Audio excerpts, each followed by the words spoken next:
નમસ્કાર વિદ્યાર્થી મિત્રો, ઓનલાઈન કોચિંગમાં ફરી એકવાર તમારું સ્વાગત છે.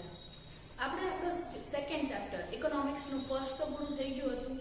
હવે સેકન્ડ ચેપ્ટરની શરૂઆત આપણે કાલે કરી હતી અને તેમાં આપણે પ્રસ્તાવનાના થોડા ઘણા મુદ્દાઓ ભણ્યા હતા અને તે મુદ્દામાં મેં તમને આખો પાઠ શેના વિશે છે, કયા કયા ખ્યાલ આવવાના છે તે સમજાય તેવા મારા બનતા પ્રયત્ન કર્યા હતા.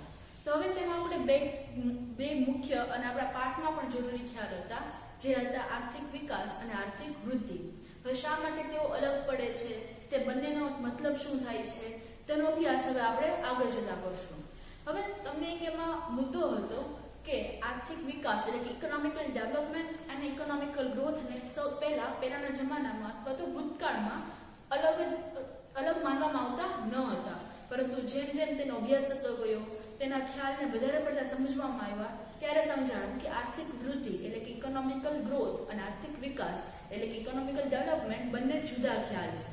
તો હવે શા માટે તેઓ જુદા પડે છે, આર્થિક વૃદ્ધિના ખ્યાલનો ઉપયોગ કોણ કરે છે, આર્થિક વિકાસના ખ્યાલનો ઉપયોગ કોણ કરે છે, તે બધી જ વસ્તુઓ આપણા લેક્ચરમાં ભણીશું.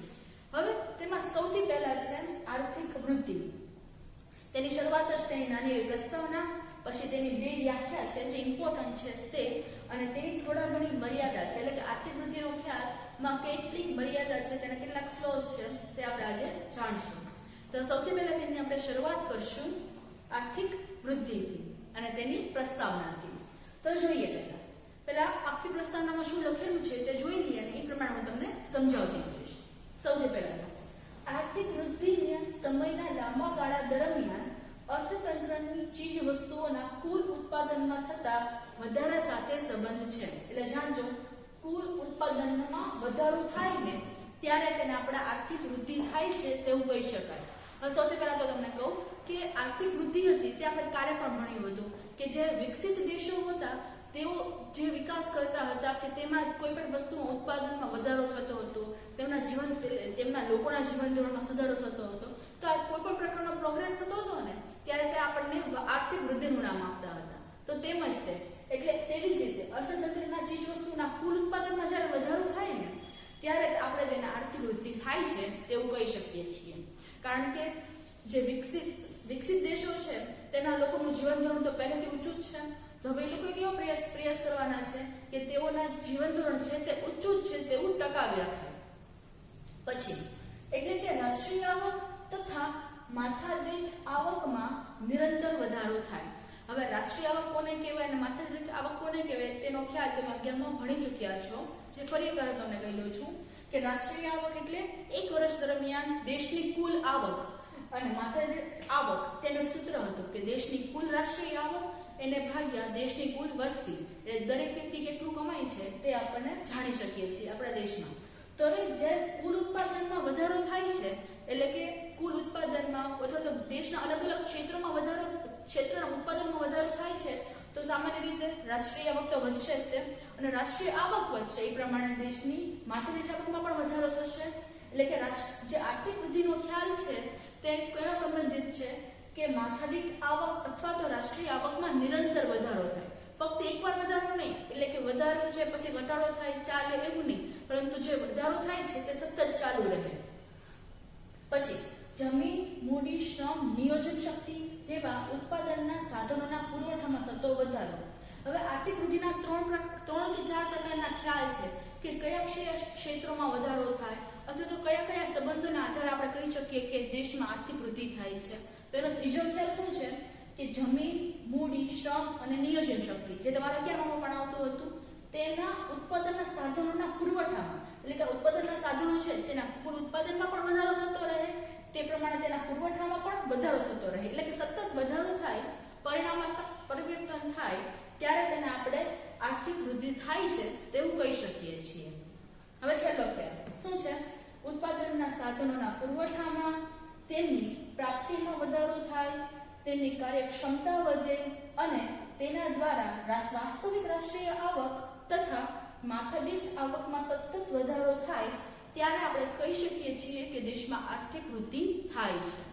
ફરી એકવાર આ જ આપણે વાક્યને જોઈએ. શું કહેવામાં આવ્યું છે કે ઉત્પાદનના સાધનોના પુરવઠામાં વધારો થાય, એટલે કે દેશમાં કોઈ પણ પ્રોડક્ટનું, કોઈ પણ ચીજ વસ્તુઓના કોઈ પણ ક્ષેત્રોમાં જે પ્રકારનું ઉત્પાદન થાય છે તેમાં સતત વધારો થતો રહે.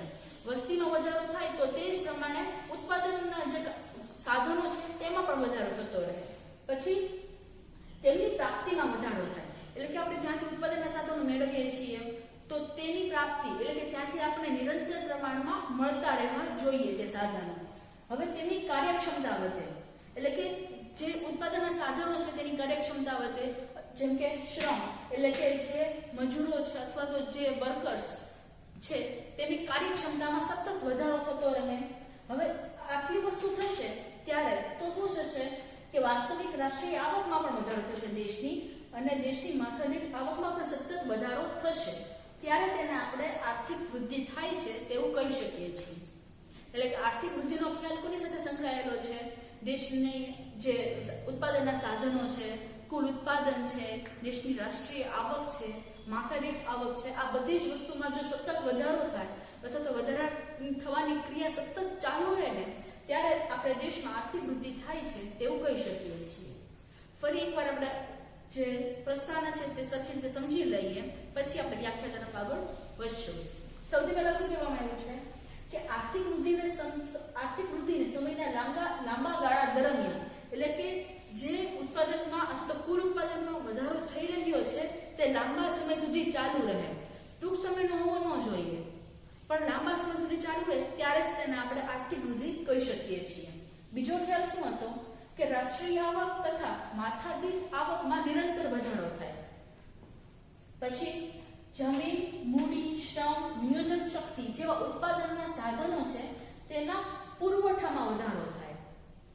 અને એની પછીનો છેલ્લો ખ્યાલ, એમાં 3 વસ્તુ હતી. કઈ? સૌથી પહેલા તો ઉત્પાદનના સાધનોના પુરવઠા, તેમની પ્રાપ્તિમાં વધારો થાય અને તેમની કાર્યક્ષમતામાં વધારો થાય.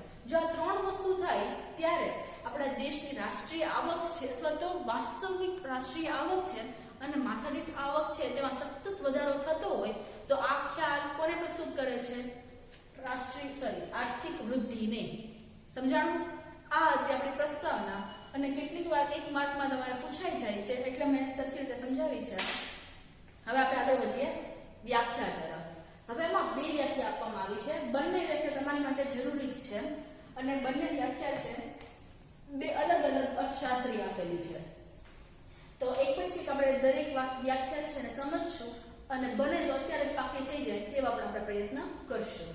સૌથી પહેલું શું છે? રાષ્ટ્રીય આવકનો વૃદ્ધિ દર અથવા તો વસ્તુઓ અને સેવાઓના કુલ ઉત્પાદનના પ્રમાણમાં થતો વધારો એટલે આર્થિક વૃદ્ધિ. હવે આ બંને વસ્તુ તમે પ્રસ્તાવના પર શીખી ગયા હતા. શું છે? સૌથી પહેલા તો રાષ્ટ્રીય આવકમાં વધારો થાય. જો રાષ્ટ્રીય આવકમાં વધારો થશે તો તે પ્રમાણે માથાદીઠ આવકમાં પણ વધારો થશે, એટલે એકી થઈ ગયું. બીજું શું છે? ચીજ વસ્તુઓ અથવા તો સેવાઓના કુલ ઉત્પાદનમાં વધારો થાય. તો આ વસ્તુ પણ આપણે પ્રસ્તાવનામાં આવી હતી કે જે ઉત્પાદનના સાધનો છે અથવા તો કુલ ઉત્પાદન છે ચીજ વસ્તુઓમાં, એમાં નિરંતર વધારો થતો રહે. તો આ બધી વસ્તુ જ્યારે હોય ત્યારે આર્થિક વૃદ્ધિ થાય છે તે આપણે કહી શકીએ છીએ. ફરી એકવાર જોવો, રાષ્ટ્રીય આવકનો વૃદ્ધિ દર અને સેવા તથા ચીજ વસ્તુઓના ઉત્પાદનના પ્રમાણમાં થતો વધારો એટલે આર્થિક વૃદ્ધિ. સમજાણું? 2 વસ્તુ ખાલી યાદ રાખવાની છે તમારે. સૌથી પહેલા તો રાષ્ટ્રીય આવકનો વૃદ્ધિ દર એ વધતો રહે, અને બીજું વસ્તુઓ અને સેવાઓના કુલ ઉત્પાદનના પ્રમાણમાં થતો વધારો. જો આ 2 વસ્તુ તમને યાદ રહી જશે તો આર્થિક વૃદ્ધિની વ્યાખ્યા પણ યાદ રહી જશે. આ વ્યાખ્યા આપી છે કોણે? હેન્સન, જે અર્થશાસ્ત્રી છે તેણે. હવે બીજી જોવો શું છે? હવે આ જે આખી વ્યાખ્યા છે કોઈ સરકારના પોઈન્ટ ઓફ વ્યૂ હોય ને તે પ્રકારની છે. કારણ કે જે દેશની સરકાર હોય તે શું ઈચ્છતી હોય કે તેમના લોકો એટલે કે જે તેમની પ્રજા છે તેમનું જીવન ધોરણ સુધરે, અથવા તો તેમને પાયાની જેટલી જરૂરિયાતોની વસ્તુ છે તે સારી રીતે અને સપ્રમાણમાં મળી રહે. તે જ કોઈ પણ સરકાર હોય તેનો સૌથી પહેલો ધ્યેય હોય. તો એ પ્રમાણેની જ આ વ્યાખ્યા છે. સૌથી પહેલા સમજીએ શું છે?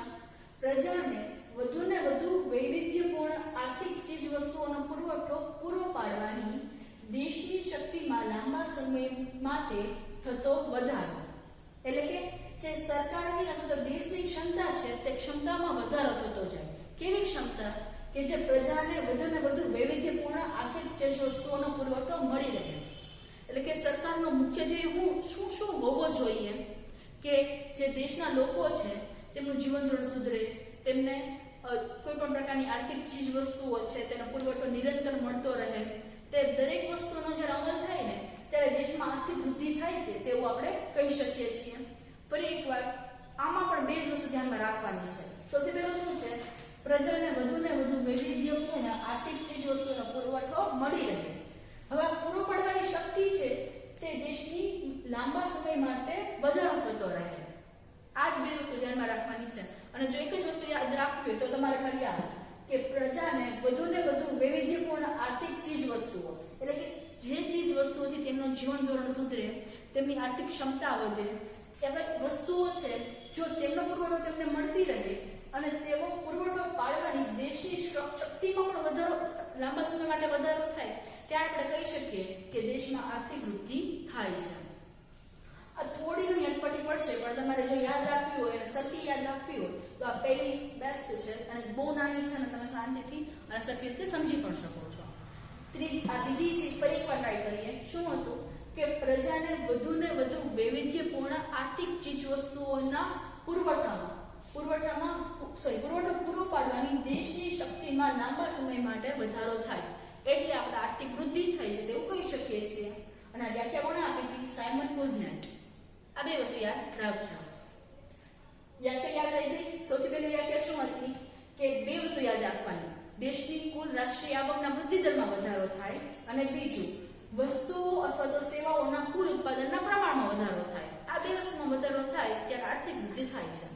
પછી બીજું હતી કે દેશની પ્રજાને વધુને વધુ વૈવિધ્યપૂર્ણ આર્થિક ચીજ વસ્તુઓનો પુરવઠો પૂરો પાડવાની દેશની શક્તિમાં લાંબા સમય સુધી વધારો થાય ત્યારે તેને આર્થિક વૃદ્ધિ કહે છે. એટલે કે આખો તમે ખ્યાલ પહોંચો તો તમને એક વસ્તુ યાદ રહેશે કે જે વસ્તુ, એટલે કે ઉત્પાદનમાં વધારો થાય છે, રાષ્ટ્રીય આવકમાં વધારો થાય છે, માથાદીઠ આવકમાં વધારો થાય છે, અથવા તો જીવન ધોરણમાં વધારો થાય છે, આ બધી જ વસ્તુઓમાં નિરંતર વધારો થવો જોઈએ તે યાદ રાખવાનું છે. લાંબા સમય સુધી અથવા તો સમયના લાંબા ગાળા માટે વધારો થવો જોઈએ. સમજાય ગઈ આ વ્યાખ્યા? તો હવે આપણે આગળનો મુદ્દો છે આપણો આર્થિક વૃદ્ધિના ખ્યાલની મર્યાદાઓ. જેમ સિક્કાની બે બાજુ હોય છે તે પ્રમાણે ફાયદા અને નુકસાન હોય જ છે. હવે થોડી ઘણી મર્યાદા છે અથવા તો ફ્લોબેક અથવા તો આપણે ફ્લોઝ કહીએ, કોઈ પણ પ્રકારની ખામીઓ છે. તો ચાર ખામીઓ છે કે શા માટે બધા જ દેશ, એટલે કે દરેક પ્રકારના દેશ છે તે આર્થિક વૃદ્ધિના ખ્યાલને મહત્વ આપી શકતા નથી.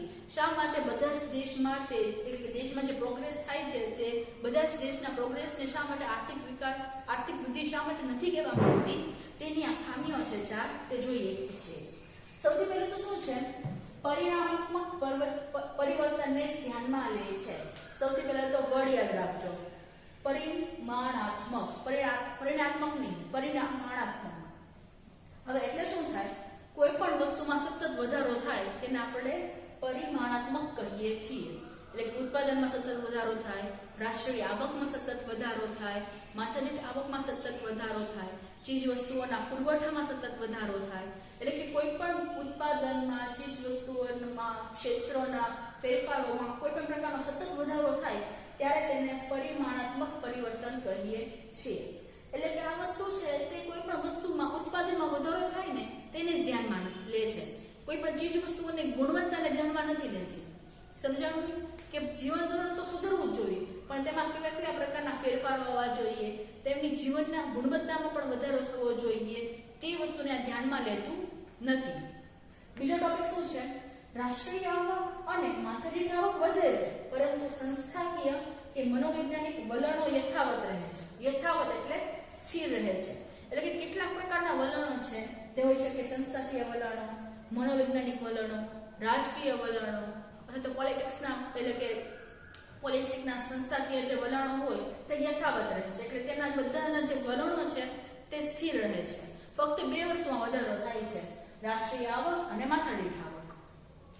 એની પછી આ ખ્યાલ મર્યાદિત છે, ફક્ત ઉત્પાદનમાં થતો વધારો જ દર્શાવે છે, જેની ચર્ચા આપણે પહેલા પણ કરી હતી કે આમાં ઉત્પાદન, રાષ્ટ્રીય આવક, માથાદીઠ આવક, ચીજ વસ્તુઓનો પુરવઠો તે દરેક વસ્તુમાં ખાલી વધારો દર્શાવે છે, તેની ગુણવત્તામાં વધારો દર્શાવતો નથી. એટલે કે આમાં ક્ષેત્રોમાં પાયાગત રીતે કોઈ પણ ફેરફાર થતા નથી, ફક્ત ઉત્પાદન હોય, ચીજવસ્તુઓનો પુરવઠો હોય, લોકોની જીવન ધોરણ હોય, એ બધી જ વસ્તુમાં ખાલી વધારો થવો જોઈએ તે પૂરતો જ આ ખ્યાલ મર્યાદિત છે. અને છેલ્લે લોકોના કલ્યાણ તેમજ તેમના ફેરફારો માટે આર્થિક વૃદ્ધિનો ખ્યાલ ઉપયોગી નથી. હવે કેટલાક એવા દેશો હોય કે જે વિકાસશીલ હોય અથવા તો અલ્પ વિકસિત હોય, તો આ દેશમાં જે લોકોનું કલ્યાણ થાય અથવા તો તેમની પાયાગત બધી જરૂરિયાત હોય તેમાં સુધારો થાય, તો તે વસ્તુને આપણે કાઉન્ટ કરવા અથવા તે ફેરફારો છે તેને સમજવા માટે આપણે આર્થિક વૃદ્ધિના ખ્યાલની મદદ લઈ શકીએ નહીં. કારણ કે આર્થિક વૃદ્ધિનો ખ્યાલ શું દર્શાવે છે? ઉત્પાદન, રાષ્ટ્રીય આવક અથવા તો માથાદીઠ આવક વગેરેમાં ફક્ત વધારો થવો જોઈએ, ગુણવત્તા સાથેનો કોઈ પણ સંબંધ નથી. એટલે જ લોકોના જે કલ્યાણ કેવી રીતે થાય લોકોનું? તેમનું આર્થિક જીવન ધોરણ સુધરે, પછી તેમની જે આર્થિક પરિસ્થિતિ છે તે સુધરે, તેઓને પાયાગત તેમની જે જરૂરી પાયાની જે વસ્તુઓ છે તેનો પુરવઠો સારી રીતે મળી રહે. આ બધા લોકોની કલ્યાણની જે બાબતો છે અથવા તો તેના કોઈ પણ પ્રકારના ફેરફાર થાય છે તેના આધારે આ ખ્યાલ નથી. એટલે જ્યારે લોકોની જીવન ધોરણનો સવાલ કે ત્યારે આપણે કોઈ પણ પ્રકારના નિર્ણયો લેવા હોય ત્યારે આપણે આર્થિક વૃદ્ધિના આધારે નિર્ણયો લઈ શકતા નથી. તો આપણો આજનો લેક્ચર શું હતો કે આર્થિક વૃદ્ધિ છે તેનો ખ્યાલ કેવો છે, તેની વ્યાખ્યા અને તેની 4 જેટલી મર્યાદા છે. રિવિઝન હજી એકવાર કરીએ છીએ એટલે કદાચ કોઈ ટોપિક તમારે સમજવાનો રહી ગયો હોય ત્યારેનો સમજાણો હોય તો ત્યારે સમજજો. સૌથી પહેલા આ 4 ટોપિક છે, પોઈન્ટ છે તે જોઈએ. શું છે? આર્થિક વૃદ્ધિને સમયના લાંબા ગાળા દરમિયાન અર્થતંત્રમાં ચીજવસ્તુઓના કુલ ઉત્પાદનમાં થતા વધારા સાથે સંબંધ છે. એટલે કોઈ પણ વસ્તુના પુરવઠામાં વધારો થવો જોઈએ, તેની ગુણવત્તામાં વધારો થાય કે ન થાય તેની સાથે કાંઈ પણ પ્રકારનો સંબંધ નથી. ફક્ત ચીજવસ્તુઓના કુલ ઉત્પાદનમાં વધારો થાય ત્યારે આપણે તેને આર્થિક વૃદ્ધિ કહીએ છીએ. પછીનું એટલે કે એનો મતલબ શું થયો કે રાષ્ટ્રીય આવક અને માથાદીઠ આવકમાં નિરંતર વધારો થવો જોઈએ, સતત વધારો થવો જોઈએ. એની પછી જમીન, મૂડી, શ્રમ, નિયોજક જેવા ઉત્પાદનના સાધનોના પુરવઠામાં સતત વધારો થાય. તો આ ચારેય જે ઉત્પાદનના સાધનો છે તેમાં સતત પ્રકારનો વધારો થવો જોઈએ. એની પછી ઉત્પાદનના સાધનોના પુરવઠામાં, પછી તેમની પ્રાપ્તિમાં વધારો થાય અને તેમની કાર્યક્ષમતામાં, જેમ કે શ્રમ હોય તો જે શ્રમિકો હોય, મજૂરો હોય, ઓફિસ મજૂરો હોય તેમની કાર્યક્ષમતામાં વધારો થાય અને તેના દ્વારા દેશની વાસ્તવિક રાષ્ટ્રીય આવક તથા માથાદીઠ આવકમાં સતત વધે ત્યારે આર્થિક વૃદ્ધિ થાય છે તેમ આપણે કહી શકીએ છીએ. રસ્તાના સમજાઈ ગઈ. હવે એની પછી વ્યાખ્યા અને તેની મર્યાદાઓ. વ્યાખ્યા ફરી એકવાર. પહેલી વ્યાખ્યા છે કે જે હેન્સનની છે તેમાં 2 વસ્તુ યાદ રાખવાની છે. સૌથી પહેલું તો દેશની કુલ રાષ્ટ્રીય આવકનો વૃદ્ધિ દર વધે અને બીજું ચીજવસ્તુઓ અથવા તો સેવાના કુલ ઉત્પાદનમાં નિરંતર વધારો થાય. આટલું 2 વસ્તુ યાદ રાખશો એટલે પહેલી વ્યાખ્યા આવી ગઈ. બીજી વ્યાખ્યા તમારે જો યાદ રાખવી હોય તો તમારે કોઈ પણ દેશની સરકાર છે તેનો પોઈન્ટ ઓફ વ્યૂ સમજવાનો કે દેશની જે સરકાર છે તેનો પહેલો અને મુખ્ય હેતુ શું હોય કે દેશના લોકો છે તેનું કલ્યાણ થાય. તો એ કેવી રીતે થાય કે જે પ્રજા છે તેના વધુને વધુ વૈવિધ્યપૂર્ણ એટલે કે સારી પરિસ્થિતિની, સારી વૈવિધ્યપૂર્ણ આર્થિક ચીજ વસ્તુઓનો પૂરો પાડવાની શક્તિ, દેશની શક્તિમાં નિરંતર વધારો થાય ત્યારે તેને આપણે આર્થિક વૃદ્ધિ કહીએ છીએ. સમજાઈ બંને વ્યાખ્યા. હવે પછી મર્યાદા. હવે જો તમારે મર્યાદા પાકી કરવી હોય તો તમારે એક જ પોઈન્ટ છે તેના અંદર તમે મર્યાદા પાકી કરી શકો. સૌથી પહેલા એમાં એનો પહેલો જ મુદ્દો તમે યાદ રાખશો ને તો યાદ રહી જશે. જો પહેલો મુદ્દો શું હતો કે પરિમાણાત્મક પરિવર્તનને જ ધ્યાનમાં લે છે. એટલે કે કોઈ પણ વસ્તુમાં સતત વધારો થાય છે તે જ વસ્તુને ધ્યાનમાં લે છે. તો જો આ એક આવડે ને તમે પછી બધી આવડી જાય. કારણ કે સૌથી પહેલા તો બીજું જોવો, રાષ્ટ્રીય આવક અને માથાદીઠ આવક વધે છે તો આ છે એ શું કહેવાય? પરિમાણાત્મક પરિવર્તન કહેવાય. તો તે જ વસ્તુને ધ્યાનમાં લે છે. તેના આધારે શું થાય છે કે સંસ્થાકીય, મનોવૈજ્ઞાનિક, રાજકીય વગેરે જે વલણો છે તે સ્થિર રહે છે. પરિણામાત્મક પરિવર્તનના આધારે બીજું થઈ ગયું. ત્રીજું જો શું છે? આ ખ્યાલ મર્યાદિત છે, ફક્ત ઉત્પાદનમાં થતો વધારો જ દર્શાવે છે. તો પરિણામાત્મક પરિવર્તન શું દર્શાવે? કોઈ પણ વસ્તુમાં થતો વધારો દર્શાવે. તો તેના આધારે કે ઉત્પાદનમાં જે વધારો થાય છે તે જ દર્શાવે છે. ઉત્પાદનની ગુણવત્તા સાથે તેને કાંઈ પણ પ્રકારનો સંબંધ નથી. એટલે સમજાઈ ગયું. અને ચોથું જો ઈ પ્રમાણે છે લોકોના કલ્યાણ તેમજ તેમાં થતા ફેરફાર માટે આર્થિક વૃદ્ધિનો ખ્યાલ ઉપયોગી નથી. એટલે કે લોકોનું કલ્યાણ કેવી રીતે થાય? તેઓને ગુણવત્તાવાળી વસ્તુઓ મળે, સારી ક્વોલિટી વાઇઝ વસ્તુઓ મળે. લોકોને ક્વોલિટી જોવે છે, ક્વોન્ટિટી નહીં. એટલે કે પરિણામાત્મક પરિવર્તન એટલે શું? ક્વોન્ટિટી વધે, ક્વોલિટી ન સુધરે.